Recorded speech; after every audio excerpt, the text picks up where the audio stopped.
Had his arm started forward. That's the ruling factor on whether it's a fumble or a pass. He doesn't even see number 54 right here. Oh, that's awful close. I think the referee called a good play here, Lindsey. It was very, very close. He had his arm back, and I don't know if it really started forward. Harvey Martin was right there, got the football. But Randy White on the blind side. Jaworski didn't have a chance, didn't even see him. 18 seconds remaining to be played in the half. I wonder, let's take a look at another angle here. Now you see number 54, Wade Key, missed his key and didn't even block number 54. And that's Randy White. He really just wiped him out. Harvey Martin on the recovery. Ooh, and he's down. When play is resumed, the Dallas Cowboys will have the ball first and 10. They'll have it at the 25-yard line of the Philadelphia Eagles. Behind Jaworski is Roman Gabriel. Hasn't seen too much action this year. 1 out of 3 for 15 yards. Maybe you heard a lot of booing on the previous play. These fans wanted him to go upstairs, maybe try to get ready for the 3 points. And maybe that's what Vermeil had in mind. There's the Gabe on the sidelines. 36 years in the league. Not really. 16 years. But you were speaking of basketball, Paul, and the NBA on CBS will see Philadelphia versus Portland on Friday night, 11:30 p.m. Eastern Time. You a big round ball fan? Oh, I love it. Are you kidding? From Kentucky? If you don't follow basketball in Kentucky, they'll throw you out of the state. And Dr. J's back. He played last night. I saw you play basketball one night at Notre Dame, and I didn't think you did a lot for the game. Those were the days when you were 6'2" and white and you could play. No way. I had a lot of fun. I know you had a lot of fun, but I didn't think you did a lot for basketball. Well, we had a great year. I think we lost about 18 or 19.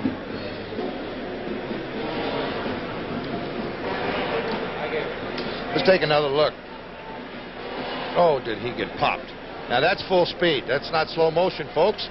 And that's actually how he felt. And he's just being helped off. Oh, he's a tough kid. I hope nothing serious has happened. Oh, look at him. He's stretching out those hands. I think he just got hit so hard he was numb all over, Liz. That's the dangerous part about playing quarterback, the blind side shot.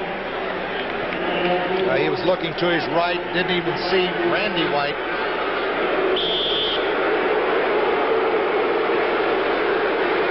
What's that I hear? That's Philadelphia fans expressing another opinion. First and 10 at the 25-yard line for the Dallas Cowboys. Story has it they booed Santa Claus here one Christmas. Well, they booed a performing dog before today's ball game. They're participants. Dropping back. Staubach. Going on, threw it away. Nobody over there at all. He threw it away. And they want a ruling on this. Nobody in the zone.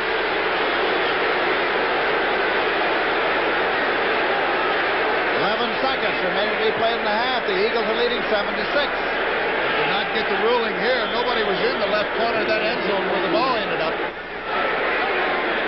Butch Johnson has come in now for the Eagles. For the Cowboys. Jay Saldy's in there also. Lem Burnham has come in defensively for Philadelphia.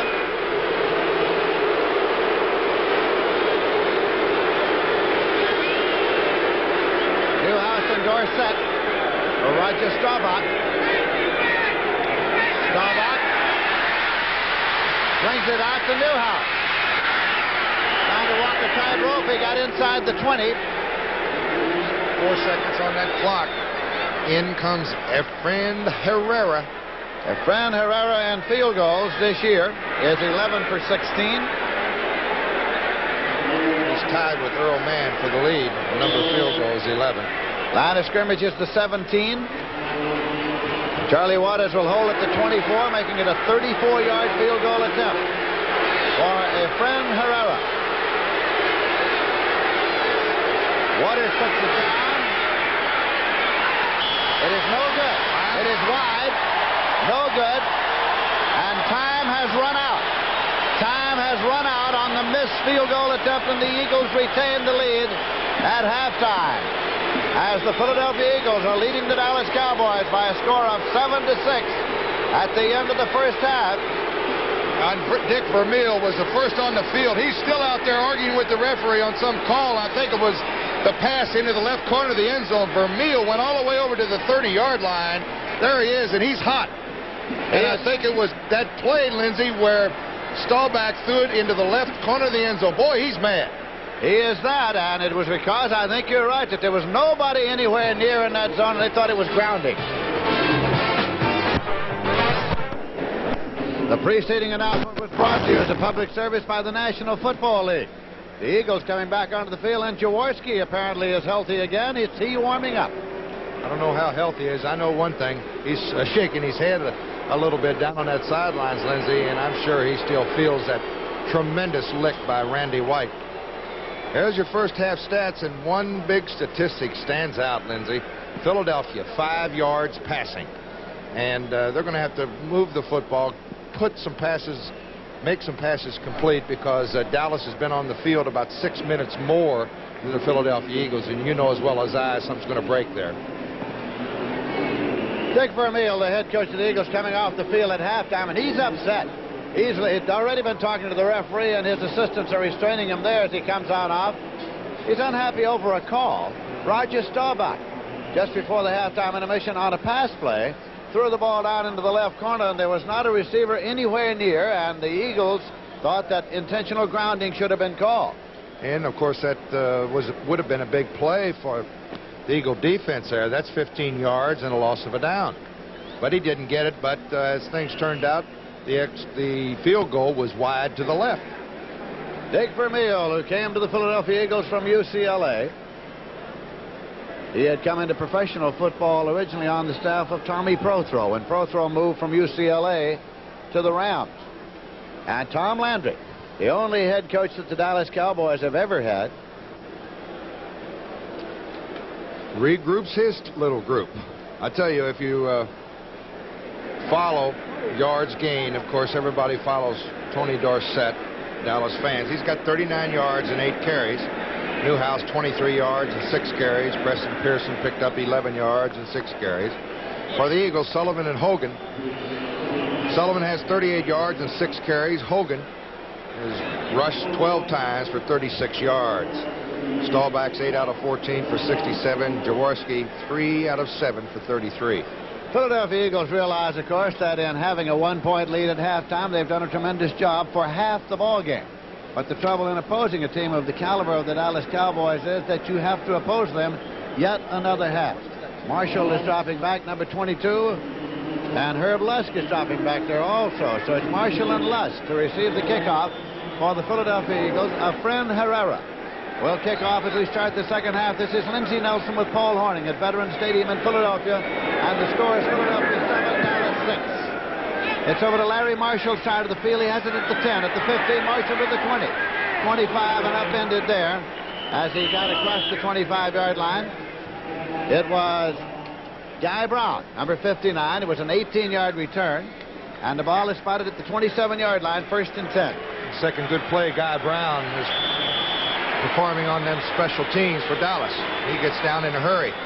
Jaworski is quarterbacking the Philadelphia Eagles as they start the second half. And his running backs are Mike Hogan and Tom Sullivan. Carmichael has not caught a pass in that first half. He's caught passes in 71 consecutive games in the first half. Sullivan. He wedges his way out there to the 33-yard line before Tom Henderson and Benny Barnes brought him down. A gain of 6 will make it 2nd down and 4 yards to go. Jaworski.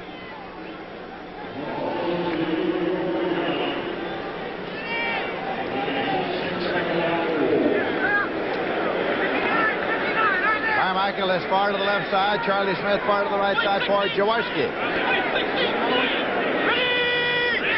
Hogan right, Sullivan left. Dallas in that famous flex defense now in the 4-3. Sullivan gets across the 35-yard line. just across the 35. Picked up about 2 and make it 3rd and 2. Bob Bruni, the middle linebacker from Arizona State, made the tackle. They've used that flex defense from the old 4-3 setup for so many years. It's very effective. The defensive end away from the tight end will be flexed off the line of scrimmage. You can see it there. Hogan left, Sullivan right. Sullivan. Struggling to try to get to the sticks, but he's a little short. Charlie Waters was there on the tackle, along with Too Tall Jones. And the punting unit's coming on. Led out there by Spike Jones, the punter for the Philadelphia Eagles. You got to convert those situations if you hope to beat a team like Dallas. Jones has punted 3 times for an average of 31 yards. That is Butch Johnson back there deep to field it for the Dallas Cowboys. Cowboys have won 5 and lost none. Philadelphia Eagles have won 2 and lost 3. Dennis Franks is in as the center to make the snap in deep punt formation. It's low. Short hop, but how he got it off, I'll never know. Jones got it off. Johnson has the ball. He's at the 40, and he stopped at the 42-yard line. So the Dallas Cowboys start with good field position, trailing by a point here in the 3rd quarter. Jones might have played a little shortstop in college. He fielded this punt like a shortstop going into the hole. Watch this. It's one bounce. That's the good thing about this turf. You can catch those very easily. And it's a good thing it went off the right of his foot a little bit, Lindsey, or Walters would have blocked that punt. 29-yard punt, 1st and 10, just in advance of the 41-yard line. Preston Pearson takes it out of bounds at the 46-yard line of the Philadelphia Eagles, where Herman Edwards pushed him out of bounds. Boy, what a block. Right guard Tom Rafferty. Boy, he put a block on the linebacker on that side. I think he got Mihalik. 1st and 10. See if we can pick it up. Watch 64 here. He's pulling out to the left. Watch the block he throws for Pearson. Right here. Pal, that is a great block. Preston Pearson. Here's Berge on the hustle over there. Pushed out by Edwards. Picked up 13. 1st down and 10 yards to go. Preston Pearson again, slanting in. Bill Berge is right there to wrestle him to the turf at the 44. Gain of 2 yards makes it 2nd and 8.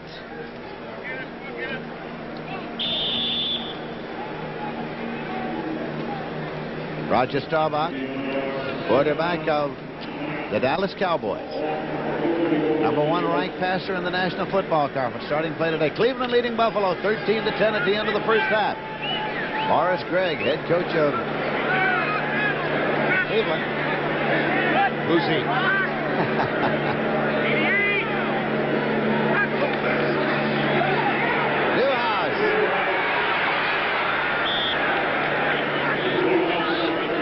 Out of bounds at the 39-yard line. Tell you, I like the way this Rafferty, the 2nd-year man out of Penn State. Now, he didn't really get his block there, but he made a great effort to knock down the linebacker. Here he goes again, 64. This time Newhouse is behind him.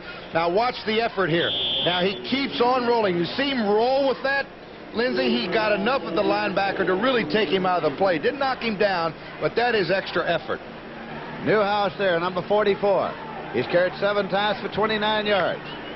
It is 3rd down and a long 3 here now for the Dallas Cowboys. Shotgun formation, and Staubach is deep. Dupree in motion across the tight end. The ball hasn't been snapped yet. Fitzgerald still has it. He says, wait a minute, boys, you can't go unless I make my move first. Procedure against the Dallas Cowboys. That'll make it 3rd and 8 and move it back to the 44-yard line. He just got mixed up on illegal procedure. False start. Offense number 67. 3rd down. Count Donovan. Count was probably on 3, let's say, and everybody moved on 2. You know, excuse me, the count was on 2. He thought it was on 3. Of course, Dallas moved on 2, which everybody else knew the count was on 2, but Fitzgerald thought it was on 3. I was on a plane with a lineman the other day. Coach said to me, if you were on top of the Empire State Building and somebody said, hut, you jump. 3rd down and 8 yards to go at the 44. Shotgun, and it's Staubach. The bomb. Incomplete. Golden Richards, the intended receiver, running the great circle route, trying to get back to it, and Herman Edwards is making the interception attempt, number 46.